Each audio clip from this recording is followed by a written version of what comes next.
Meus irmãos, bom dia.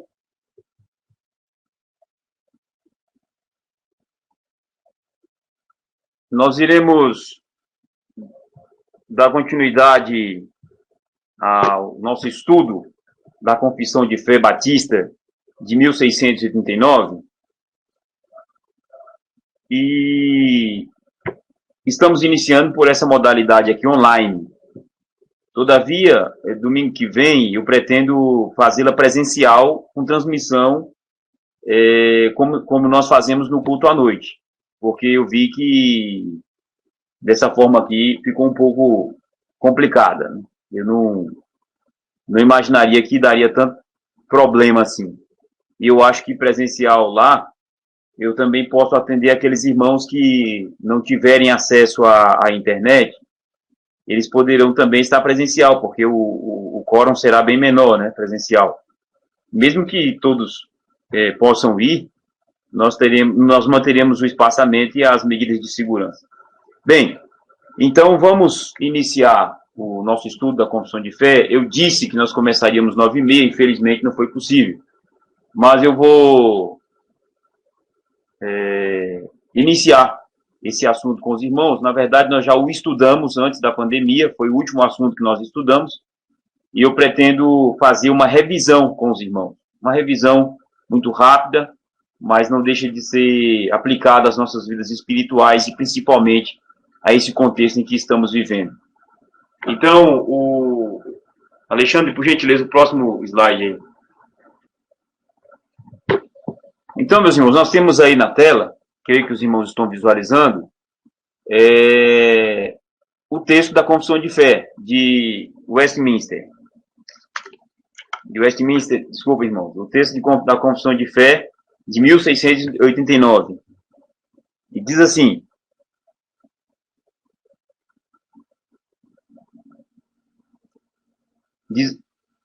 Deus, o bom Criador de todas as coisas, em seu infinito poder e sabedoria, sustenta, dirige, dispõe e governa todas as criaturas e coisas, desde a maior até a menor, por sua muito sábia e santa providência, para o fim para o qual foram criadas, segundo a sua infalível presciência e o livre e imutável conselho de sua própria vontade, para o louvor da glória de sua sabedoria, poder, justiça, infinita bondade e misericórdia.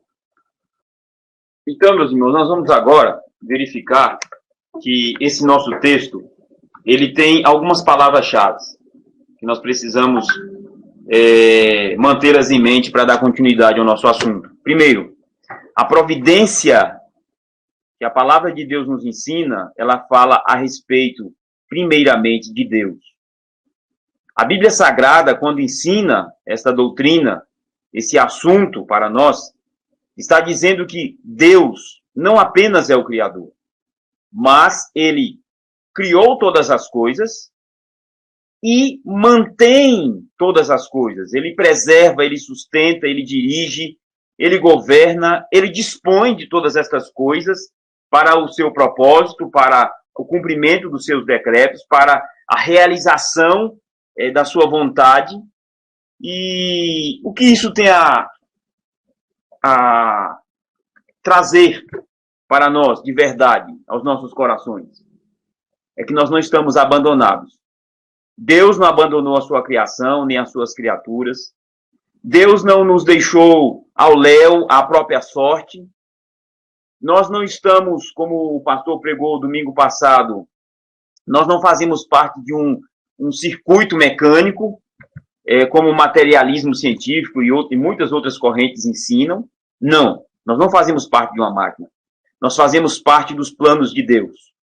E Deus está no controle e no comando de todas as coisas. Ainda que nós estamos vendo em nossos dias o caos, a peste a se alastrar, ainda que estamos vendo o caos na política, na sociedade, a decadência cultural, mas nós não podemos esquecer, pela doutrina da providência divina, nós aprendemos que Deus está comandando controlando, dirigindo, governando todas as coisas, todas as criaturas e todas as coisas. Tudo está na mão do nosso Deus.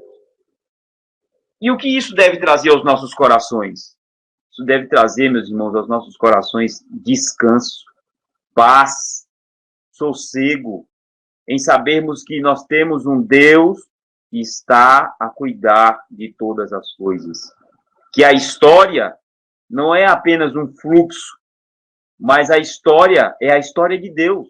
Deus controla o tempo, os eventos, tudo está no decreto dele. A providência de Deus está dizendo que Deus está trabalhando. Nós não temos um Deus distante, alienado da criação, das suas criaturas. Deus está trabalhando, meus irmãos. O próprio Senhor Jesus Cristo, quando esteve neste mundo, ele diz, olha, o meu Pai trabalha até agora, e eu também. É isso que a doutrina da providência de Deus planta em nossos corações, imprime em nossos corações. Essa segurança, essa certeza, essa convicção de que Deus não nos deixou sozinhos. Como o Francis Schaeffer escreveu em seu livro, é o Deus que intervém, é o Deus que presente está em nossa criação, em nosso mundo, em nosso dia a dia, em nossas famílias, nos eventos que aqui acontecem, que muitas das vezes nos roubam a tranquilidade, mas nós não podemos perder de mente que Deus está no trono, como Isaías viu. Deus está sentado num alto e sublime trono, e ele dirige, sustenta, dispõe e governa todas as criaturas e coisas. No próximo slide, meus irmãos, nós vemos que Deus tem um propósito em tudo isso. Em cuidar de todas as coisas, em dispor de todas as coisas em suas mãos para cumprimento da sua vontade, em governar e dirigir. Deus tem um propósito. Qual é o propósito? O texto da Confissão de Fé nos ensina que o propósito de Deus é a glória dele, é a adoração ao nome dele. E aí nós vemos no texto de Hebreus, capítulo 1, versículo 3, a seguinte verdade sendo expressa. O qual, sendo o esplendor da sua glória e a expressa imagem da sua pessoa, e sustentando todas as coisas pela palavra do seu poder, havendo feito por si mesmo a purificação dos nossos pecados, assentou-se à destra da majestade nas alturas. Olha, o que o texto de Hebreus está dizendo aqui? Que Cristo sustenta todas as coisas. Deus sustenta todas as coisas por meio de Cristo, que é a palavra do poder dele. Cristo é o sustentáculo dessa criação. E é por meio de Cristo que Deus estabelece, coloca em prática a sua providência. E veja que Cristo aí está sendo referido como aquele que assentou-se à destra da majestade nas alturas. Ora, como ocorreu Cristo assentar-se à destra de Deus, depois que ele cumpriu toda a vontade do Pai aqui na terra? Ele cumpriu todo o ministério de Deus aqui, todo o ministério que Deus colocou em suas mãos para ser realizado aqui na terra. Ele cumpriu todas as coisas. E Deus o aceita agora como o perfeito de Deus, aquele que é o único que pode assentar-se à destra de Deus. Assentar-se à direita da majestade de Deus significa ter toda a aceitação do Pai. Deus aceitou toda a obra de Cristo como completa, como perfeita, como cabal, como eficiente. Deus se satisfez em Cristo, por isso que agora Cristo está sentado à destra de Deus. E por estar sentado à destra de Deus, Cristo está no comando da providência divina. É por meio de Cristo que a providência divina acontece, se realiza, se efetiva.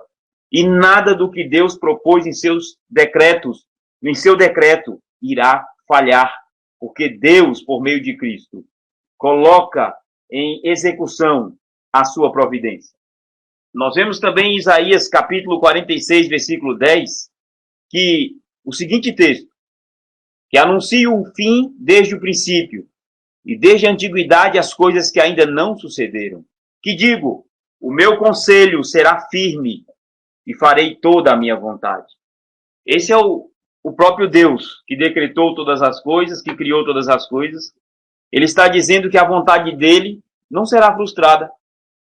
Ele colocará em prática, de forma efetiva e eficiente, o que ele decretou na eternidade. E essa grande verdade, meus irmãos, ela tem que trazer aos nossos corações essa consciência de pacificação dentro de nós, de firmeza, de que nada do que Deus estabeleceu será frustrado. Nós estamos diante do Deus Todo-Poderoso e verdadeiro. Esse sim é o Deus verdadeiro, porque tudo que ele propôs no coração dele mantém-se firme e ele cumprirá a sua vontade. A sua vontade não será frustrada. Deus não será pego de surpresa em momento algum. Para Deus não existe plano B nem plano C. Só existe o decreto dele, o qual será cumprido por meio de Cristo. E toda essa providência divina, a providência de Deus sendo realizada ao longo da história da humanidade e por meio de nossas vidas em particular, ela tem um propósito. Para qual fim todas as coisas foram criadas? Para qual fim? Qual é o sentido de nós estarmos aqui? E qual é a finalidade de todos esses acontecimentos? De Deus derrubar reinos e levantar reinos, de Deus escolher Israel e colocá-lo entre as nações e conduzi-lo como seu povo, e Deus preservar a sua igreja. Nós vemos que existe um propósito, a providência de Deus. A providência de Deus, o propósito maior, é a adoração do nome dele. Porque somente a ele toda glória, toda honra e todo louvor devem ser tributados. Somente a ele. Veja que o texto da confissão de fé, nas palavras-chave que aí destacamos, diz: para louvor da glória de sua sabedoria, para louvor da justiça de Deus, para louvor do poder de Deus, para louvor da infinita bondade e para louvor da misericórdia de Deus. É para isso, meus irmãos, que Deus tem colocado a providência dele em execução por meio de Cristo todos os dias de nossas vidas. É para que ele seja glorificado. Para que nós vejamos o quanto esse nosso Deus é sábio. O quanto nós precisamos, meus irmãos, aprender a olhar para o que tem acontecido ao nosso redor e não deixarmos de ver a infinita bondade de Deus. A infinita bondade e a misericórdia do nosso Deus em ação todos os dias.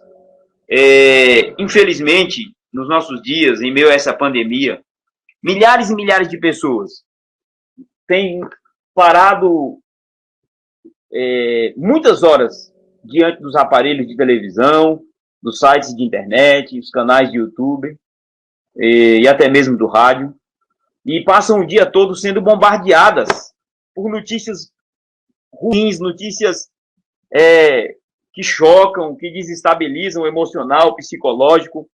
E o que se vê hoje os noticiários só falando de milhares e milhares de pessoas que morreram, de vacinas que não deram certo, e etc, etc, etc. E as pessoas ficam assim sendo bombardeadas pelo caos. E o que isso tem trazido, meus irmãos? Isso tem trazido desestabilidade emocional.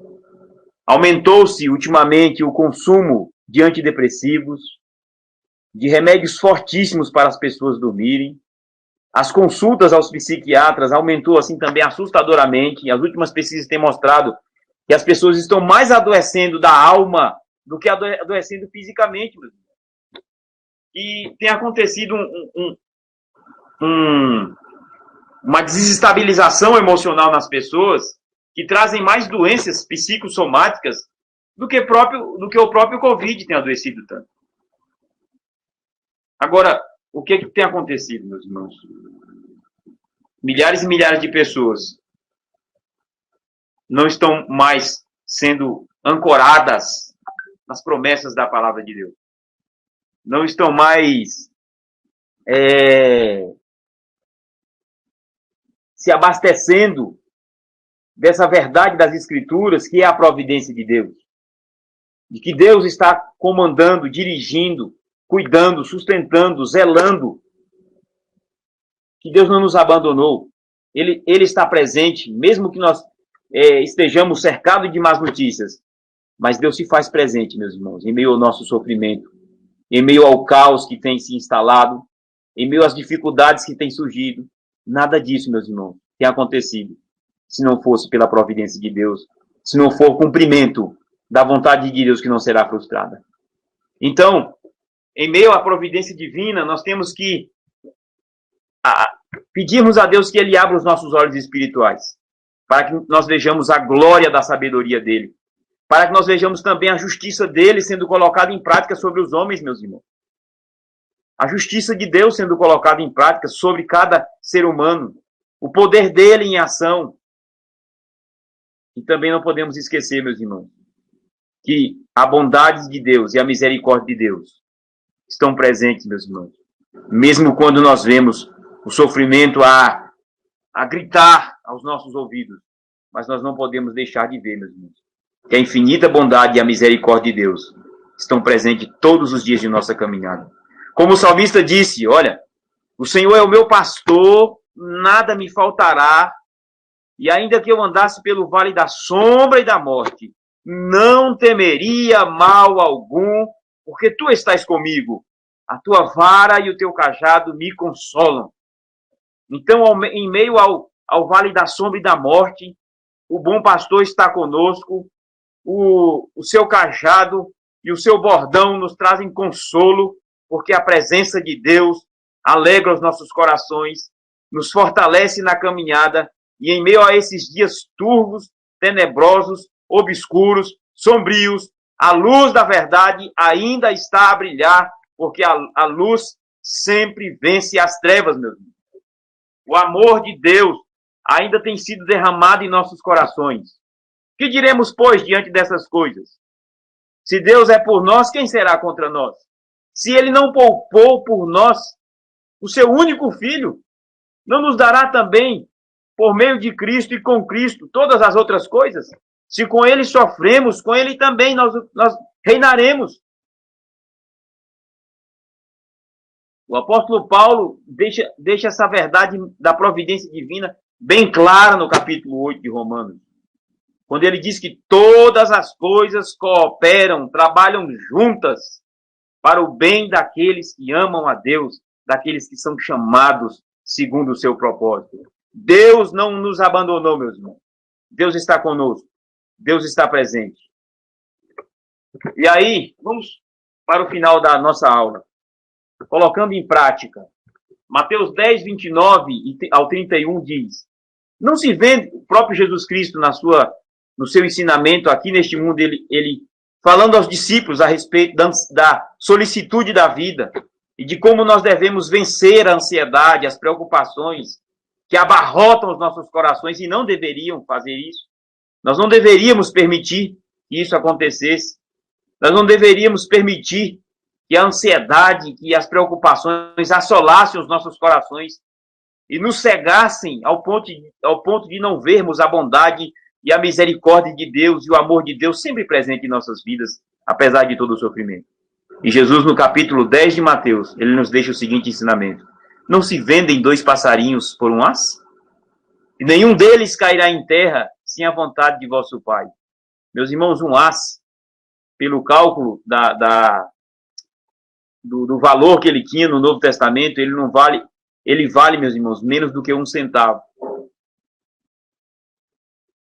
E aqui Jesus está nos ensinando que se os homens vendiam 2 passarinhos por esse valor monetário, menos de 1 centavo, davam esse baixo valor a esses 2 passarinhos, Jesus Cristo está dizendo que mesmo os homens estipulando um baixo valor a 2 passarinhos, que é menos de 1 centavo esse asse aí, Jesus está dizendo, e nenhum deles cairá em terra sem a vontade de vosso Pai.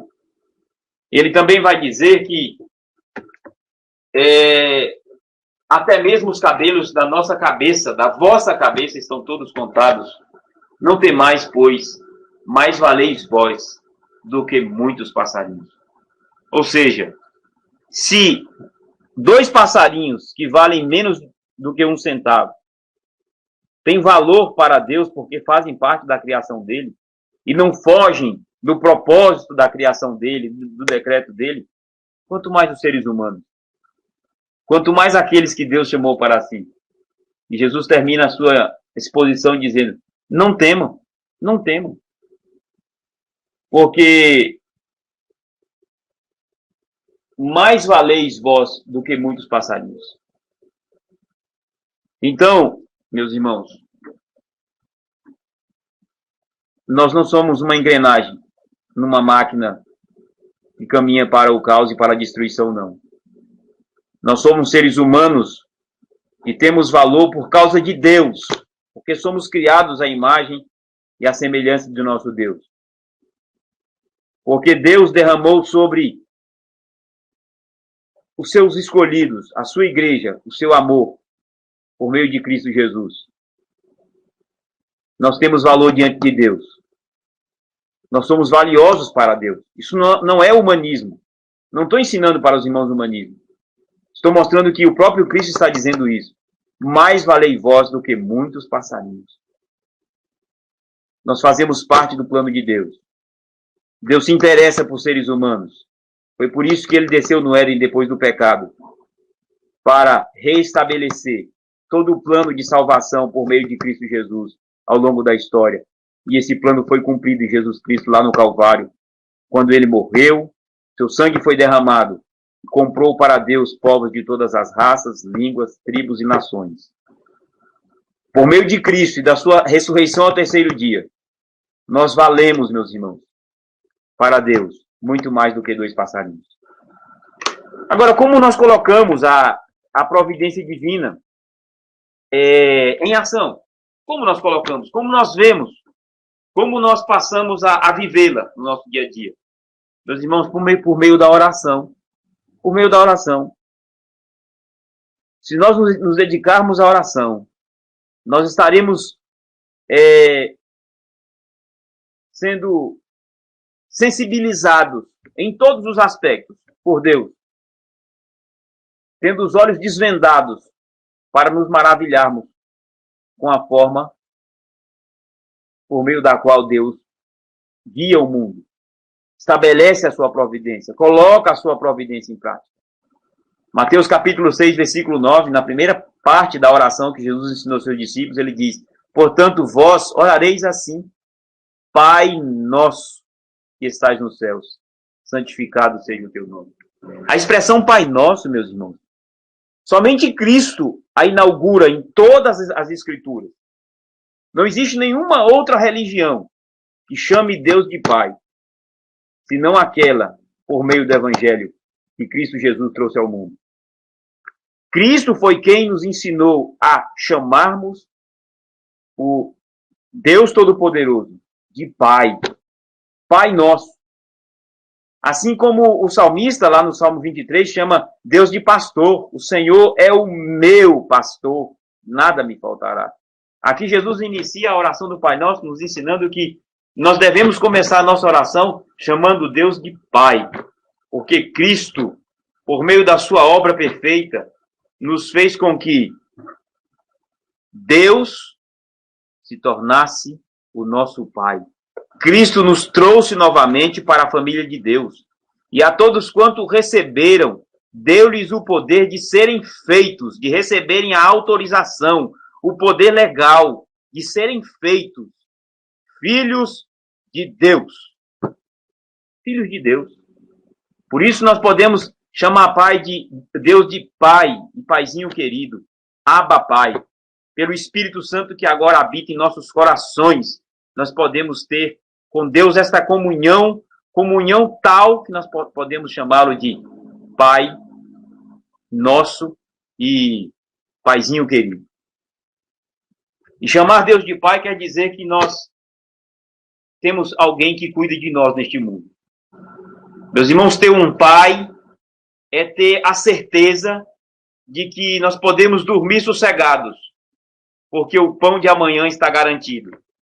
Chamar Deus de Pai, o Pai nosso, é termos a segurança na alma de que nós estamos bem guardados e bem seguros, porque nós estamos nas mãos do Deus Criador, que fez todas as coisas, que escreveu toda a história, que a nossa história está toda escrita no livro dele, o nosso nome, todos os acontecimentos, e tudo isso já está escrito, como o Salmo 139 deixa bem claro para nós. Tudo isso está escrito, sem que ainda nem houvesse, nós nem ainda havíamos nascido, mas Deus já havia escrito toda a nossa história, registrada toda a nossa história no seu decreto eterno. Então, chamar a Deus de Pai, meus irmãos, é descansar seguros de que nós temos sustento garantido, proteção garantida, amor constante. Podemos acordar tristes ou alegres, ou cercados de más notícias, mas nesse dia nós não seremos menos amados por Deus, de forma alguma. Porque em Cristo Jesus, nós somos chamados de amados e amadas de Deus. Sem demagogia alguma, como hoje muitos outros utilizam essa expressão amado e amada, não. A Bíblia Sagrada utiliza essa expressão que nós somos amados por Deus, por causa de Jesus Cristo. Como Deus olhou para Cristo no dia do batismo e diz: eis aí o meu filho amado em quem tenho prazer. E todos aqueles que estão em Cristo são amados como Cristo são amados, como Cristo é amado por Deus. Todos os que estão em Cristo são amados na mesma medida que Cristo é amado por Deus. Porque todos nós estamos em Cristo e somos amados de Deus. Amados de Deus. Todos os dias. Aconteça o que acontecer, meus irmãos.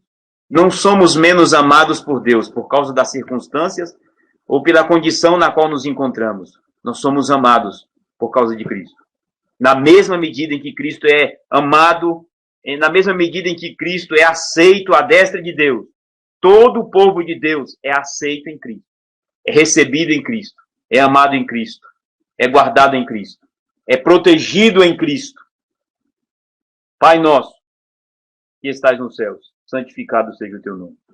Essa deve ser a nossa oração, não somente falada, professada, confessada pelos nossos corações, mas essa deve ser a nossa oração, vivida todos os dias. Nós somos amados pelo Pai nosso, pelo nosso Pai, por causa de Cristo Jesus e porque estamos em Cristo Jesus. Então, nós devemos orar, meus irmãos, e orarmos mais. Orarmos por tudo quanto, meus irmãos, tem chegado aos nossos ouvidos, por meio dos noticiários, que tem acontecido em nossas famílias. Nós devemos levar tudo isso a Deus. Não viveis inquietos por coisa alguma, mas façam conhecidas diante de Deus. Tudo isso que vos preocupa, tudo isso que traz inquietude ao coração, que faz o coração fibrilar, que desestabiliza a alma, tudo isso deve ser colocado diante de Deus em oração, meus irmãos.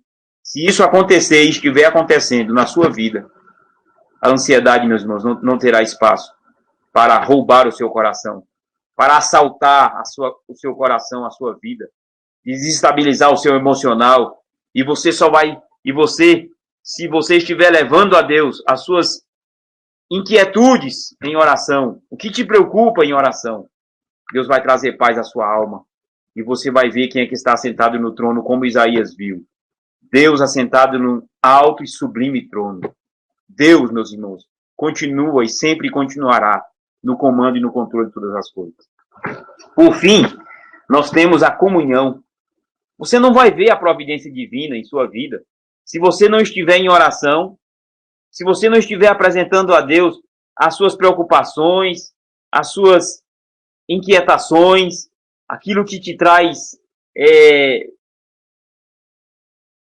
preocupação em todos os aspectos, em oração. Você não vai ver a providência divina em seu dia a dia, em sua vida diária. Sem oração você não vai ver. Mas, meus irmãos, também sem a comunhão com a Igreja de Cristo, você não vai ter Você não vai experimentar o que é a providência de Deus de forma significativa na sua vida. Sem a comunhão com o povo de Deus, meus irmãos. Nós não temos, meus irmãos, de forma alguma, a experiência palpável, meus irmãos, do que é Deus colocando em prática a sua providência. O último tópico desse assunto da providência de Deus diz assim: assim como a providência de Deus em geral atinge todas as criaturas, assim também de uma forma muito especial. Preste atenção, muito especial. Ele cuida de sua igreja e dispõe de todas as coisas para o bem dela, meus irmãos. Então, estar na igreja de Cristo, fazer parte do corpo de Cristo, comungar com o povo de Deus, meus irmãos, é ser alvo de toda a providência dele. É ver todos os dias, meus irmãos, todos os dias, os irmãos orando uns pelos outros, orando pelas causas do reino, investindo nas causas do reino, cuidando uns dos outros, demonstrando este amor, este cuidado uns pelos outros. É que nós veremos, meus irmãos, a providência de Deus em ação. Deus usa a igreja para colocar a sua providência em prática, mas Deus também derrama o seu cuidado especial, providencial, sobre a sua igreja e sobre todos aqueles que fazem parte da igreja de Cristo. Essa igreja local faz parte da igreja de Cristo. Valorize a sua igreja local. Cuide da sua igreja local, invista na sua igreja local, no seu pastor, nos seus irmãos em Cristo, que ali estão com você todos os dias, que oram por você, que se preocupam com você. Ore pela sua igreja, invista na sua igreja, ore pelo seu pastor. Interesse-se pela sua igreja, valorize a sua igreja, e você estará valorizando a providência divina na sua vida.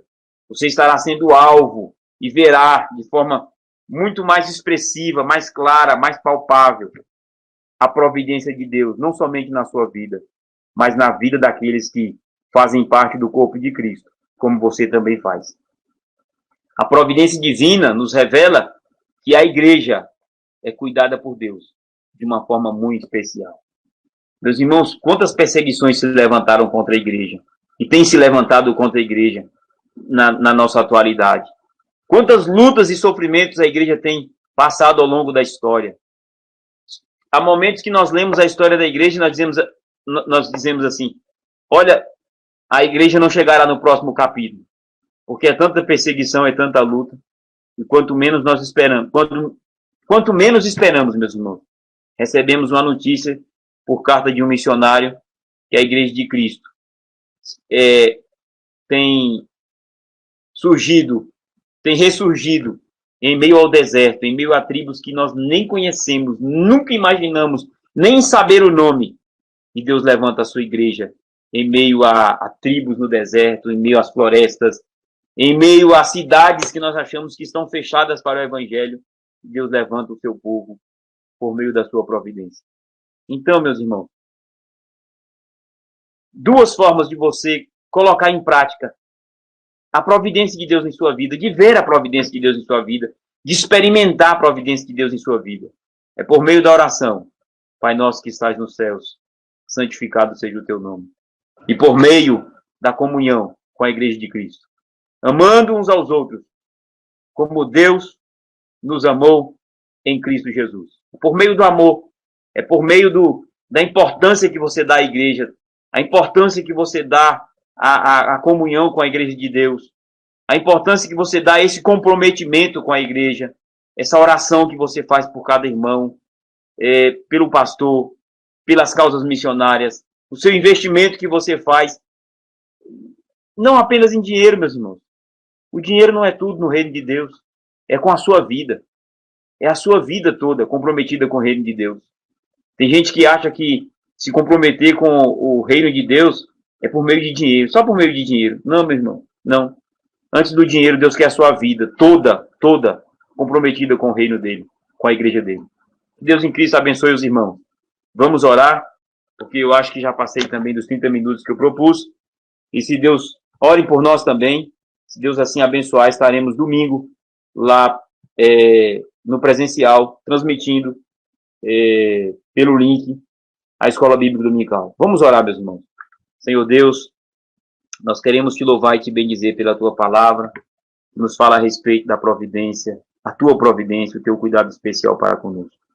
Senhor, abençoa os meus irmãos que estão do outro lado, que estão assistindo, ó Deus, essa Escola Bíblica Dominical. Senhor, faz sossegar o coração de cada um deles. Senhor, traz a paz, Senhor, que excede a todo entendimento para o coração de cada um. Fortalece-os, ó Deus, na tua palavra. Santifica-os, ó Deus bendito, na tua verdade. A tua palavra é a verdade. Senhor, restabelece, Senhor, a tua paz, Senhor, nos nossos corações. Senhor, e dá graça a cada um dos nossos irmãos, aqueles que amanheceram tristes, cansados, que amanheceram, Senhor, super abarrotados de preocupações, Senhor. Faça o Senhor ver novamente que o Senhor está no trono, que o Senhor é o nosso Pai, que o Senhor é o nosso pastor, e que em nenhum momento, Senhor, o Senhor nos abandonou. O Senhor está conosco. Há provisão em Ti, Senhor. Há paz em Ti. Há alegria em Ti. Há regozijo em Ti, Senhor. Em meio ao caos e ao nosso sofrimento. O Senhor nos faz, Senhor, nos alegrarmos em Ti, porque o Senhor tem cuidado de nós. Nos ajuda, Senhor, a cada dia, a cuidarmos, Senhor, a zelarmos, a nos comprometermos, Senhor, com a vida de oração e com a vida também, Senhor, de comprometimento com a Tua igreja, de cuidado especial para com o Teu reino. Nos ajuda, Senhor. É assim que oramos, Senhor. Também oramos pelo pastor que há de nos pregar a Tua palavra nesta noite. Abençoa o Teu servo, abençoa a nossa comunhão nesta noite, o nosso ajuntamento solene, Senhor, público, que ali também o Senhor continue a derramar a Tua graça, a firmar os nossos corações em Ti, a nos, ó Deus bendito, alimentar, ó Deus bendito, com a Tua palavra e com a Tua verdade. Senhor, é o que nós te pedimos, em nome de Jesus Cristo. Perdoe os nossos pecados, perdoe os momentos em que murmuramos, porque esses são pecados, Senhor, que vão contra a Tua providência, a murmuração, a preocupação, Senhor. E, Senhor, nós não somos donos do tempo, não somos donos dos recursos, somos apenas mordomos, Senhor, como o Senhor tem falado conosco. Nos ensina, Senhor, a sermos mordomos, a cuidarmos do tempo, dos recursos que o Senhor tem mandado. E, ó Deus, nos ajuda. Nos ajuda, Senhor, a cada dia, vermos a Tua bondade, a Tua justiça, o Teu poder, e termos uma vida, Senhor, de constante adoração ao Teu nome. Porque isso, Senhor, esse é o fruto, Senhor, que a Tua providência, Deus, provoca em nossos corações, faz brotar em nossos corações uma vida de adoração. Nos ajuda, Senhor, a cada dia vivermos, ó Deus, esta providência, para que o nosso coração irrompa em adoração e em gratidão constante, Senhor, diante de Ti. Abençoa, Senhor, cada um dos nossos irmãos. Envia a Tua graça, a Tua paz, o Teu Espírito Santo. Leva o Teu conforto, a Tua alegria. Senhor, leva o Teu sustento. Senhor, cuida, Senhor, das emoções, dos corações que estão eufóricos, Senhor, agoniados, Senhor, de tantas notícias ruins, Senhor. Leva a Tua paz, Senhor, o Teu sossego. É o que nós, ó Deus, oramos em nome de Jesus Cristo. Amém e amém. Que Deus abençoe, meus irmãos, cada um em Cristo Jesus.